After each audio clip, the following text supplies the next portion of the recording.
కళ్ళలోకి కన్నీరు రాగానే మాట కొంచెం తడబడుతుండగానే ఏమైంది మామా అంటూ అడిగే గొంతు వీరా. నీతో ఉంటే నవ్వుతూ ఉంటారా, నువ్వుంటేనే మనమని అంటామురా.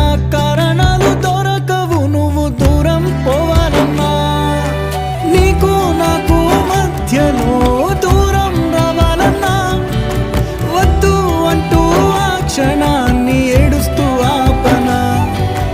గమ్యం చేరే పయనాన్ని స్నేహం ఆపుతుందా. నీ మంచే కోరి పొమ్మనేంత ప్రేమే మాకు లేదా. అల్లుకున్న తీగతో కలుసుకున్న కులం, స్నేహమన్న మాటలో ముచ్చటైన ముకురం. అందమైన జీవితం పంచుకున్న దోస్తులు.